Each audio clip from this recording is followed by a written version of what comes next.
Table, testifier at the table. My name is Roger Flanagan, Flanigian.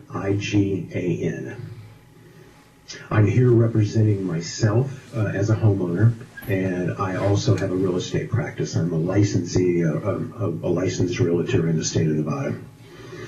And I'm interested in helping homeowners in trouble. I do a lot of that through my practice. And, you know, as the other realtors have stated, as the other people have stated very well here, I run across people all the time. We're trying to negotiate short sales. We're trying to help them. And we have these totally unreasonable fees that are tacked on. And we have debt collectors that will not cooperate. One of the things I'd like to focus on, rather than just reiterate what everybody else has said, and I support what they've said. They've done a real good job of documenting that. But I think one of the things I'd like to focus on is there's an undisclosed relationship that goes on between the HOA management company, and the debt collector. What happens is the HOAs hire a management company.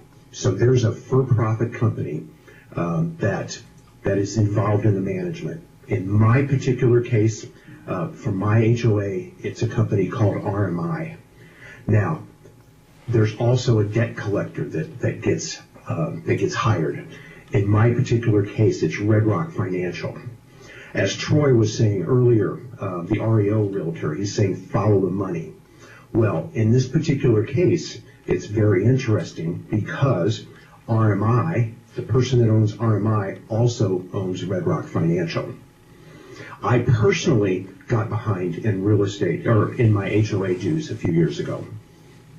My fault. It shouldn't have happened, okay? But I did. You know, there were some bills that didn't get opened and some things happened. But when I went and investigated this, what I found was a $120 fee turned into $3,000. And when I went and I complained, I called the management company. The management company says, we can't talk to you. It's in collection. Oh, by the way, you know, talk to our other arm.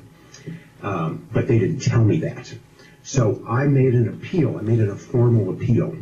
And they went back to the HOA board to waive some of the unreasonable fees. And you know what fees they waived? 2 $10 late fees that the HOA had put on. So the HOA, the board, agreed to waive their fees, but the debt collector didn't agree to waive their fees. Again, follow the money. As I'm looking into this, I'm digging in more. By the way, the lien they put on my property was illegal, but you know, I'm still fighting that. I've got my HOA dues totally up to date, but I'm refusing to pay those fees because they're totally illegal. And they're doing this to homeowners. Most homeowners aren't sophisticated enough to know what's going on. They won't allow the homeowners to catch up because they want to rack up their own fees.